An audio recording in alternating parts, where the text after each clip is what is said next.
Dans le répertoire de reggae belge avec son groupe Mika, groupe qui sera demain en concert à l'occasion de la 25e édition du festival reggae de Kiel en Flandre. Nous accueillons la chanteuse du groupe Mika, Sophie Michalakoudis. Bonjour. Bonjour. Alors, le reggae est un genre musical exclusivement masculin. Alors, pour une femme s'imposer en tant que leader d'un groupe, ça a été difficile ? C'est vrai que curieusement, effectivement, on trouve très peu de représentantes féminines dans le monde du reggae. Cela dit, il y en a. Je pense qu'il y en a là où le reggae est plus répandu, c'est-à-dire en France, en Hollande ou en Allemagne, et qu'effectivement en Belgique, il y en a très peu. Donc cela dit, ça fait moins de concurrence aussi. Mais l'explication, je ne pense pas que ça soit en tout cas un milieu machiste. Je ne pense que non. Alors, ça fait de nombreuses années que vous baignez dans le reggae, qu'il fait partie de votre vie. Est-ce que pour vous aussi, le roi du reggae, Bob Marley, a été un élément déclencheur ? Mais je pense que quand on découvre le reggae, forcément on passe par Bob Marley, puisque c'est lui qui a internationalisé le reggae. Mais donc c'est la porte d'entrée, et après ça il y a des tas d'autres artistes évidemment qui en découlent.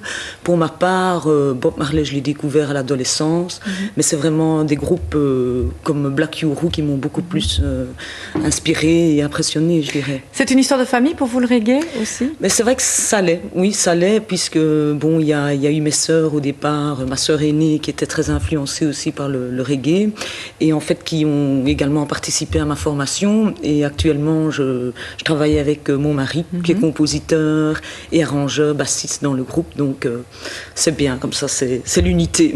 Alors demain vous serez donc en concert au festival de reggae de Kiel. Voyons ce que ça donne lorsque Mika est en concert. Voilà un extrait d'un de vos concerts.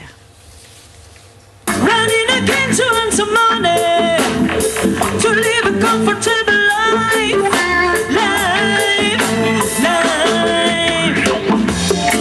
Everyone wants the same conditions. We want to live our lives like the other one.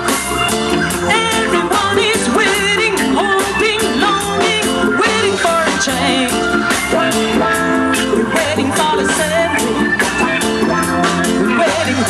Que je pose ou que je raconte n'importe quoi, y'a qu'à regarder autour de soi pour en tirer le constat. Regarde à gauche, regarde à droite, partout ailleurs c'est le même débat, les mêmes constats, les mêmes dégâts. Tout le monde est en quête du bonheur suprême, à la conquête de l'amour éternel. Voilà, alors certains disent que le reggae s'est dépassé, mais quand on vous voit sur scène, on voit qu'il a évolué et qu'il est toujours d'actualité. Et il est toujours en train d'évoluer, puisque je pense, vous venez de parler de Bob Marley, mais je crois qu'il ne faut pas en rester à Bob Marley. Les choses ont évolué, le reggae a des tas de facettes, il y a le dub, il y a le raga, et il suffit d'aller voir dans les hauts lieux de concerts à Bruxelles le nombre de jeunes qui sont présents lors de concerts de reggae. C'est assez étonnant, donc c'est une musique qui est en perpétuelle évolution, je pense.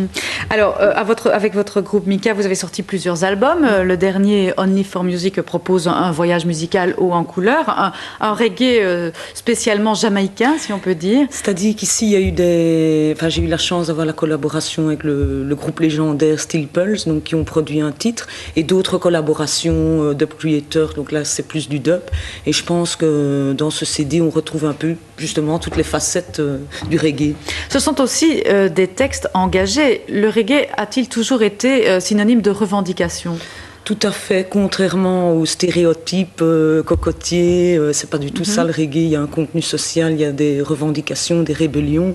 Tout comme le rap et la hip-hop, je crois que c'est des musiques qui restent malgré tout surtout le reggae, assez underground à cause du fait que ce soit un contenu social important. Et, vous avez parlé de la petite place du reggae en Belgique, mais tout de même, vous faites de nombreux concerts.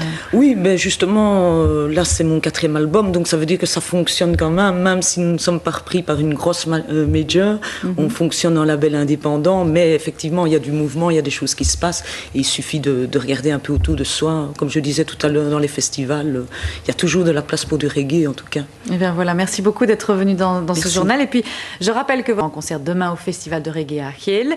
Et puis le dernier album, Only for Music, qui est disponible dans tous les points de vente.